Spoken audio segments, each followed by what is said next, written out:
Should you stay in a relationship that's toxic?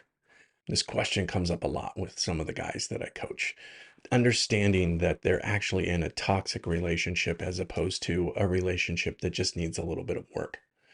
When we're in a toxic relationship, we are dying a slow death because that's what toxicity is, right? And it might not be physically killing you. On the other hand, it might be. If you've got a lot of stress in your life, then yeah, it probably is affecting your physical health as well. But emotionally, man, yeah, you're dying a slow death. And if you find yourself in a toxic relationship, the best thing that you can do is leave. I know you might have kids, you might have a life together. She might be really hot. She might take care of your needs in a lot of other ways. But at the end of the day, she's toxic. At the end of the day, you don't feel like your needs are being met. And if this is the case, my best recommendation is get an exit strategy. A lot of times we feel like we can fix her, or if I can just get her to do this one thing, if I can just get her to do this one thing, if I can get her to be more sexual, if I can get her to be less critical, if I can get her to be less jealous, then things would be wonderful. And the problem is, you're not a professional. You can't fix her. And if you were a professional, it would be unethical to try to fix her if you're in that relationship.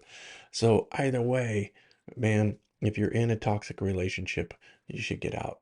And what I want to talk today about is toxic people, toxic relationships, and how you can really understand and know if you're in a toxic relationship or you're in a relationship with a person who's truly toxic, or if it's just the masculine, feminine pulling tension with each other. And it can be a little bit of both, but oftentimes what happens is we find ourselves in a place where banging our head against a wall over and over again, and we're hoping we're going to get different results. And that is the very definition of crazy. Sometimes we can stay in a relationship just because we're afraid of what will happen to the other person. I mean, obviously we care about them, we love them, we're concerned about them. And maybe we're afraid if we leave, they're going to hurt themselves or they're going to go into a deep depression.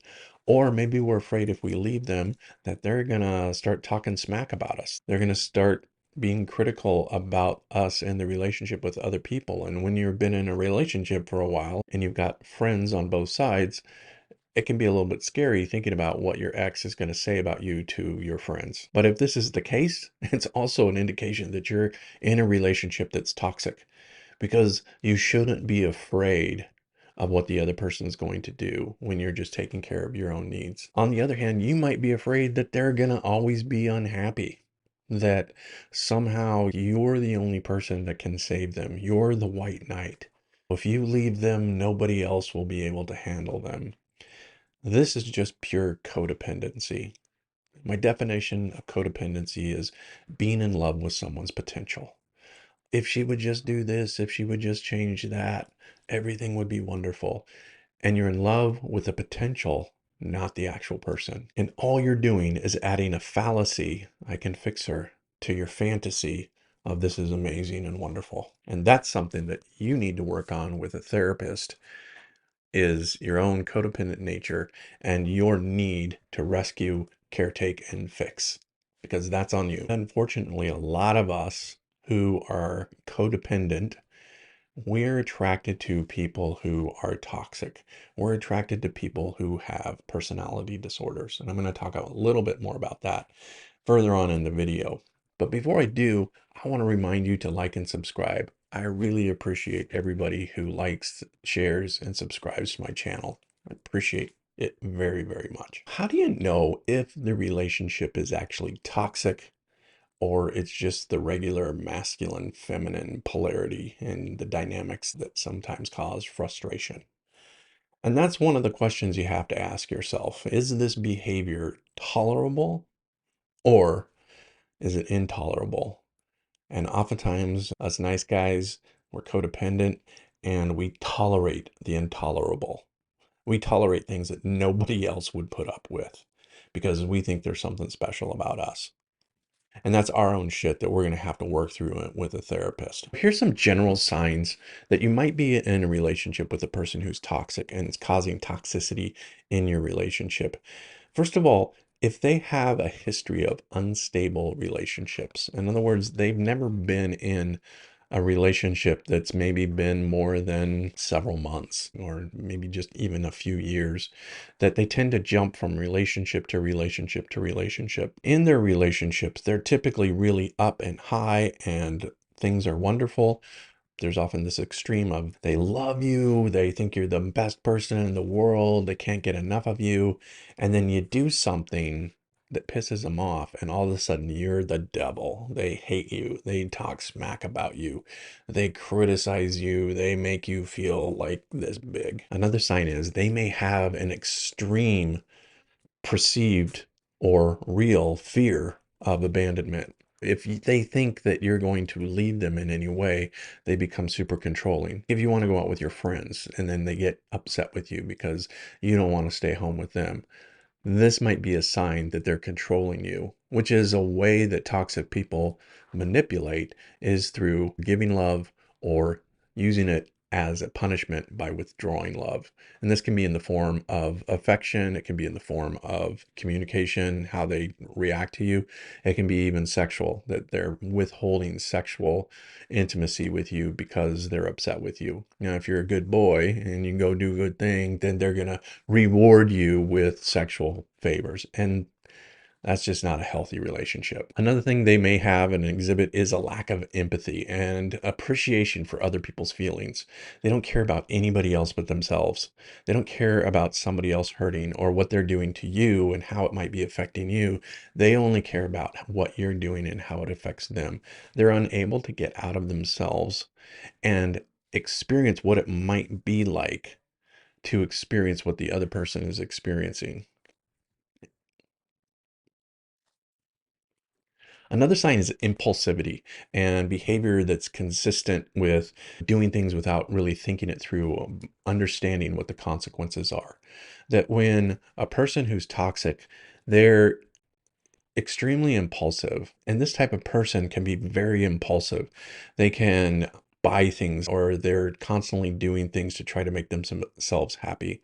This oftentimes looks like they're just spontaneous people, but really it's they're impulsive. Sometimes people with ADHD and other learning disabilities are also impulsive. This is something that you need to discern for yourself, whether or not this is something that's tolerable or this is actually somebody who has a personality disorder. These people will have this extreme sense of emptiness, and they're frequently trying to change themselves, reinvent themselves. Maybe if it's with a new hairstyle or a new way that they dress or a new way that they look, that they're just generally unhappy with themselves. And it's this emptiness inside of them that causes them to compulsively try to change themselves. They're really concerned with how other people think and feel and perceive them. Now, all of these symptoms don't necessarily mean that somebody is toxic. We all exhibit these kind of behaviors from time to time. It's just that people with personality disorders, oftentimes you can see it in their life and how it affects their relationships, how it affects their work, how it affects all the different things in their lives. If they're always changing jobs, they're not financially stable. If they have a consistent pattern of saying one thing and then doing something else, again, they're signs and symptoms, but we all have them. We all do it. It's really important to discern whether or not this is something that's intrinsic with their personality or if this is just something that's human behavior. But also don't let that rationale get you stuck and staying in a relationship that is truly toxic. I think if you check in with yourself, if you really check in and know in your heart of hearts, you're probably going to recognize that these things are part of this person's personality and that you're not going to be able to change that. David Data says the way you find them is the way they're going to be. That trying to change somebody is a fool's errand. I want to talk a little bit about specific personality disorders, just to give you a quick overview of this.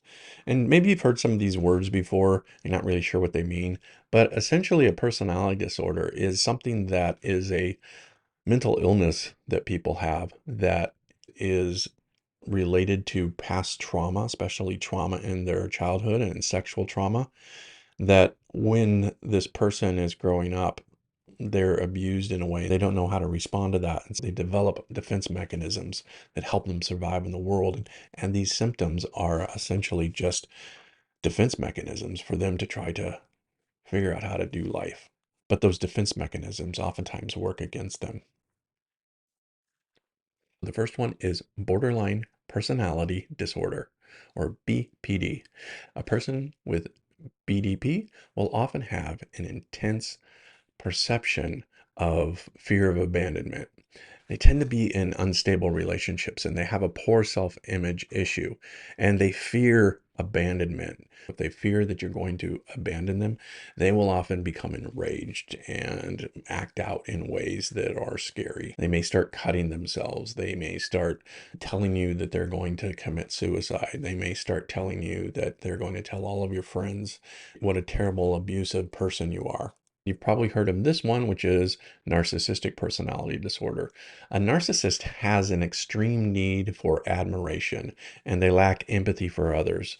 They believe that they're unique in some way and that they're superior to other people. And so they behave in relationships as if they are the superior person. They'll do things like name drop. They will try to get in with people who are higher up on the social ladder, or maybe famous people, something along those lines. But a narcissist, their ego needs to be fed with continuous appreciation, admiration, and validation. Antisocial personality disorder. These people have a high disregard for the rights of others. They're lying, deceitful, they're manipulative, they're impulsive, they have aggression, and they have a lack of remorse for anything they do to other people. This is what we call the sociopath or the psychopath, even to an extreme extent, is a antisocial personality disorder. These are the people who just don't care about anything but themselves. Another type is called histrionic personality disorder. These people seek attention and oftentimes they're very easily influenced by other people. They have this excessive concern for their physical appearance as well. Oftentimes they're uncomfortable if they're not the center of attention. Histrionic people oftentimes will threaten suicide or hurting themselves if you leave the relationship. They may even make false attempts at suicide, cutting themselves or taking pills. And sometimes they go too far without realizing it, and they actually do commit suicide. The last one I'll talk about is avoidant personality disorder. People with avoidant personalities, they're extreme in their social inhibition. They feel inadequate in just so many ways. They have a hypersensitivity. They have an extreme hypersensitivity to criticism or feeling like other people are judging them. And they will avoid all kinds of social gatherings. This is like a introvert on steroids. So how these kind of things can show up and how they affect you in a relationship. One thing is you feel like you're always walking on eggshells. You feel like you need to be careful with what you say and how you say it. And you find yourselves maybe not giving the full truth in a situation because you're afraid of what their reactions are going to be. Oftentimes we're afraid of their anger. We're afraid of their withdrawal of love from us. Their mood swings can be really extreme from one high to another. You can also feel emotionally drained. If you're in a relationship where you're just constantly feeling tired and you're constantly feeling you're giving and giving and giving and no amount of giving that you give is going to be enough, and you find yourself just exhausted by being around the person, this might be a way that affects you. It might also affect you in that you start neglecting your own needs. You start caretaking and being concerned about the other person to a point where you're not taking care of your own needs. You're not taking care of yourself. These can be things like physical, emotional neglect that you have for yourself because your attention and your focus needs to be on the other person, or else they go into one of those states where they're raging and angry or withdrawing or shutting down. You may feel like you're being manipulated a lot, and you probably are. This is oftentimes what we'll refer to as gaslighting. You're the one who feels crazy in this relationship. You start questioning your own sanity. Are they right? Am I really this way? Am I really this horrible person that they keep telling me I am? They reflect back to me all of these things that they say are awful about me. I start to question my own sanity and wonder if maybe I am some sort of psychopath, or maybe I'm the one with personality disorder. So if you find yourself in a toxic relationship, the number one thing that you need to know is you can't fix them.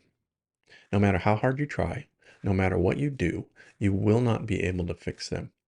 And the best thing that you can do is you can focus on yourself. You can focus on your own needs. You can focus on what you need in a relationship. You can set boundaries. And if they're breaking those boundaries, again, that's a good sign that they're a toxic person and you need to remove yourself from the relationship. I think it's a really good idea to educate yourself about personality disorders. There's all kinds of books out there on personality disorders and what they are and the different types. You might also think, maybe if I could just get her or him into counseling, then everything would be okay. The problem with this is that people who have personality disorders rarely develop the insight and the empathy, even in therapy, to be able to see how they affect other people. They are the consummate victim. They're the one who's always being hurt. They're the one that's right in the situation. They have no ability to see their contribution and how they might be affecting you with their behavior. Instead, they focus on you and what you're doing and why you're not meeting their needs. I know that might be a little harsh to say if you find yourself in a toxic relationship that you should get out. Just like you wouldn't want to stay in a house that's full of toxic mold, why would you stay in a relationship that's toxic? A relationship that's not good for you?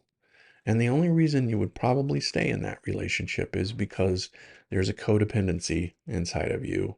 And that's something that if you were going to do anything, I would suggest going and seeking counseling, getting a counselor, a therapist, sometimes even a good life coach can help you with. Anyway, I hope this was I hope this video was helpful for you if you're in a toxic relationship or you've been in a toxic relationship or you think you might be in a toxic relationship.